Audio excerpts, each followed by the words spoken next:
예, 오늘 있다가 내일 아궁이에 던져지는 들풀도 하나님이 이렇게 입히시거든 하물며 너희일까 보냐 믿음이 작은 자들아. 그러므로 염려하여 이르기를 무엇을 먹을까 무엇을 마실까 무엇을 입을까 하지 말라. 이는 다 이방인들이 구하는 것이라.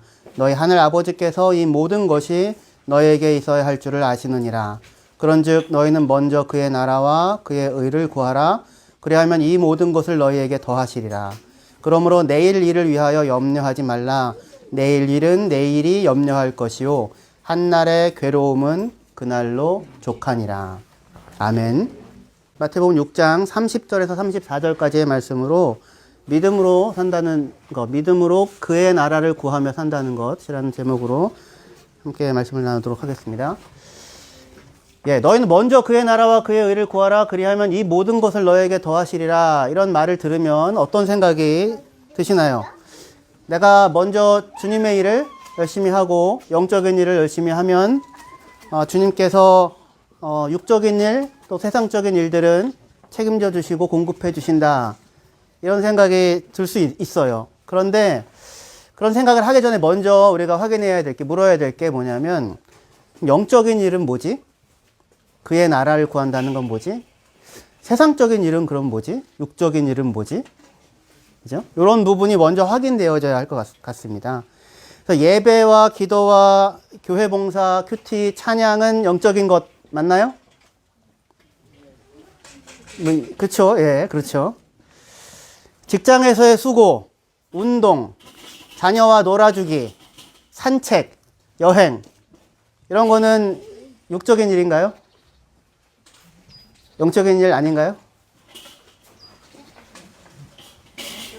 그러면은 여러분들은 지금 여기에서만 영적이고 여기를 떠나는 순간 다 육적인 상황이 되는 거죠. 그렇지 않습니다. 예. 천지 만물 가운데 하나님이 짓지 않으신 것이 있나요? 우리 예배당은 영적인 곳이고 여기는 영적이지 않은 곳인가요? 예배당은 거룩하고 여기는 속된 곳인가요? 그렇지 않죠. 그죠? 하나님께서 짓지 않으신 것이 없고 하나님이 통치하시지 않은 영역은 없습니다. 그렇죠? 그래서 교회는 하나님이 다스리지만 직장은 안 다스리고 군대는 하나님의 소관이 아니고 그런가요? 그렇지 않죠. 그죠? 교회도 하나님이 통치하실 뿐만 아니라 직장에서도 하나님이 다스리시고 군대도 세상에 일어나는 모든 일들도 하나님의 통치 가운데 놓여져 있는 것을 우리는 고백합니다. 그렇죠? 그래서 사실은 영적이지 않은 일, 그리고 주의 일이 아닌 일이 없다고 할 수 있어요. 잘 생각해 보면. 교회에서 식사, 봉사하는 것이 영적인 만큼 집에서 여러분들이 자녀들에게 음식을 준비하는 것도 그것도 영적인 일이라고 할 수 있습니다. 그 둘 다 주님의 일입니다. 누구에게? 주님을 믿는 자들에게.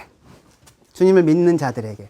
그러니까 일 자체가 영적이냐 육적이냐 이전에 먼저 그 일을 하고 있는 사람인 내가, 우리가, 그 사람이 영적이냐, 믿음이 있느냐, 그렇지 않느냐가 이 일을 영적인 것이 되기도 하고 세상적인 것이 되기도 하는 걸 겁니다. 그래서 만약에 하나님을 믿지 않는 사람들, 하나님이 아버지라는 것을 모르는 사람들은 무슨 일을 해도 그것은 세상적인 일이에요. 그건 육적인 일입니다. 봉사를 해도 육적인 일이고 직장에서 일을 해도 그건 세상적인 일인 거예요. 그런데 하나님 아버지를 믿고 천지 만물을 통치하시는 하나님이 내 아버지다 라고 하는 것을 믿는 사람은 잠을 자도 영적인 일이고 밥을 먹어도 영적인 일이고 교회에서 봉사를 하는 것도 영적인 일이고 가정에서 설거지를 하고 청소를 하고 직장에서 일을 하는 것 또한 주의 일인 것입니다. 할렐루야. 그러니까 이 일 자체가 아니라 그 일을 하고 있는 내가 이 믿음이 있느냐 이 믿음이 없느냐 라고 하는 것이 중요할 것입니다. 그래서 믿음을 논하면서 그래서 예수님은 무엇으로 믿음에 대해서 이야기하냐면 공중 나는 새를 봐라. 들의 백합화를 봐라. 그러니까 교회에 있는 무슨 십자가를 봐라 이거 아니고요. 공중에 나는 새를 보고 들의 백합을 보고는 하나님의 통치를 얘기하시고 믿음을 말씀하십니다. 믿음을 가진 자들의 눈에는 들의 백합화가 하나님의 통치를 드러내는 것이고 공중에 나는 새가 하나님의 의로움을 나타내는 것이 돼요. 누구에게? 이 믿음을 가지고 있는 사람들에게. 그래서 예수님이 이렇게 말씀하십니다. 오늘 있다가 내일 아궁이에 던져지는 들풀도 하나님이 이렇게 입히시거든 하물며 너희일까 보냐 믿음이 적은 자들아. 믿음을 얘기할 때 어떤 초자연적인 기적을 들어서 믿음을 얘기하는 게 아니라 자연을 들어서 믿음에 대해서 얘기를 합니다. 공중 나는 새를 보면 새 가슴에 이렇게 십자가 모양으로 털이 있나요? 그래서 막 은혜가 되나요? 그걸 보면? 믿음이 생기나요? 그래서? 그렇지 않죠. 들의 백합화를 보면 백합화 꽃에 예수님의 얼굴이 보여지나요? 그러지는 않죠. 그렇죠? 그렇지 않습니다.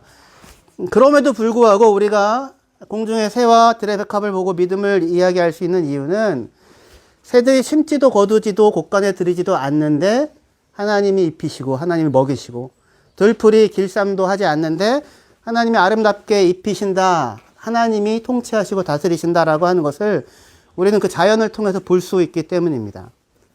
초자연적인 어떤 기적, 초자연적인 형태의 기적이 일어나야지만 믿음을 얘기할 수 있는 게 아니라 자연 만물 속에서 우리는 하나님 아버지의 지혜와 사랑과 신실하심을 만날 수 있습니다.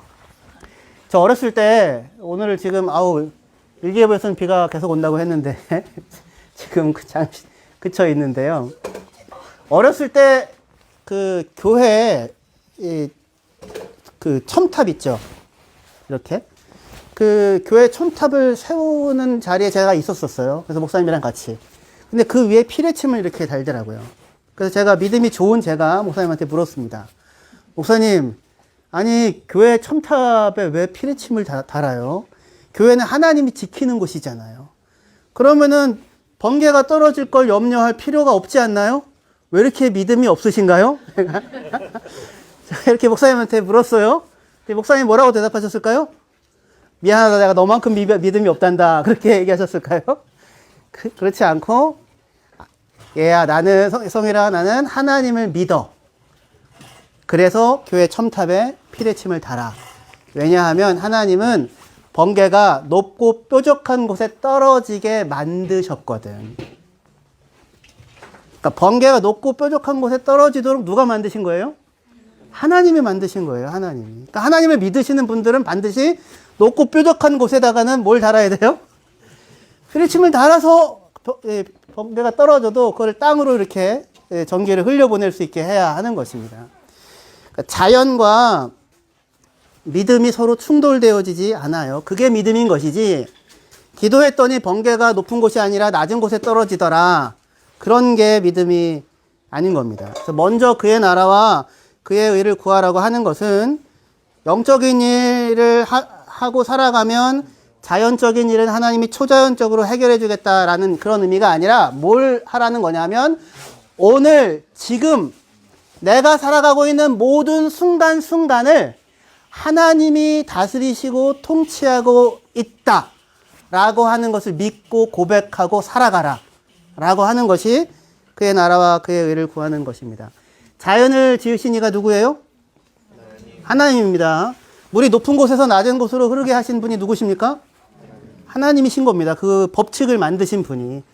물이 4도일 때 제일 무거워요. 그거 아세요 혹시? 왜 무거운지는 몰라요. 아무도. 근데 물은 4도일 때 제일 무겁습니다. 그래서 강바닥에 제일 밑에 있는 물은 몇 도짜리 물인 거예요? 4도짜리 물이 제일 무거우니까 제일 밑에 있습니다. 그래서 얼음이 얼 때 어디부터 얼어요? 겨울에? 위부터 얼어요. 만약에 이렇게 온도가 낮아질수록 무거우면 어디부터 얼겠습니까? 강 바닥부터 얼겠죠. 그럼 물고기들 어떻게 돼요? 얼음 속에서 살 수가 없잖아요. 그렇죠? 그러니까 물 위부터 얼고 밑에는 영상이 유지가 되는 거예요. 그래서 물고기들이 살 수가 있어요. 왜 그런지는 몰라요. 왜 4도일 때 가장 무거운지는 아무도 설명할 수 없어요. 우리는 뭘 믿어요? 하나님이 지으셨다라고 믿는 겁니다. 번개가 높은 데 떨어지게 하시는 분도 하나님이시고, 물이 높은 데서 낮은 곳으로 흐르게 만드신 분도 하나님이시고, 물이 4도일 때 가장 무겁게 만드셔서 자연의 섭리가 질서 있게 운행되도록 하신 분도 하나님이시고, 우리 눈이 빨주노초 파남보 이 색깔을 볼 수 있는 눈을 설계해 주셔서 아름다운 자연을 볼 수 있게 하신 분도 하나님이신 겁니다. 초자연적인 일이 일어나야지만 믿음을 얘기할 수 있는 게 아니라, 이 아무렇지도 않은 우리의 일상, 오늘 살아 숨쉬는 이 순간이 하나님의 무한하신 지혜와 사랑으로 우리에게 주어져서 누리게 하고 있는 것입니다. 할렐루야. 이 사실을 믿고 이 사실을 신뢰하면서 살아가시는 저와 여러분들 되시기를 바랍니다. 저희 오늘 야외 예배 보면서 저도 일기예보를 한 번 봤을까요? 여러 번 봤을까요? 제가 그 담임 목회를 하게 된 게 한 13년, 14년 되는 것 같아요. 야외 예배를 한 10번 이상 다녔습니다. 비 오는 야외 예배 있었을까요? 없었을까요? 예, 비가 억수같이 오는 야외 예배는 없었어요. 억수같이 오는 야외 예배는 없었었는데, 제가 이제 킬에서 목회를 시작하고, 첫째 해 말고, 첫째 해는 날씨가 너무 좋았고요. 둘째 해 2010년에 며칠 전부터 막 천둥 번개 예보가 막 그냥 막 오는 거예요. 성도님들이 저한테 목사님 비 옵니다. 어떻게 합니까? 비 옵니다. 어떻게 합니까? 제가 금식을 해야 하나? 막 이런 마음이 들었어요. 그런 기도하고 또 기도하고 또 기도했습니다. 다행히 예배 드리고 그렇게 저희가 운동하고 하는데 전혀 무리 없이 예배를 잘 드리고 왔어요. 그러면서 제가 마음에 배운 게 있어요. 하나님이 천지를 주관하시는 하나님이시다. 햇빛 찬란한 날도 하나님이 허락하시는 것이고 비 오는 날도 하나님이 허락하시는 것이다. 그런데 나는 일기예보를 믿는 게 아니라 일기를 만드시는 하나님을 믿는다. 그래서 일기를 만드신 하나님께 한 달 정도 기도했던 것 같습니다. 그리고 오늘 주신 이 날씨가 가장 아름다운 은혜의 날씨, 귀한 날씨, 하나님이 허락하신 것을 믿습니다. 하나님 햇빛도 지으시고 어둠도 지으십니다. 나는 복도 지으시고 어려움도 창조하시는 분이시라고 말합니다. 어느 순간 어느 시간을 살든지 간에 오늘 나의 하루 나의 삶을 하나님이 통치하신다 라고 하는 것을 믿고 어느 때든지 하나님을 찬양할 수 있는 그 자리에 설 때 우리가 먼저 그의 나라와 그의 의를 구하며 살아가는 하나님의 자녀들일 것입니다. 같이 기도하시도록 하겠습니다.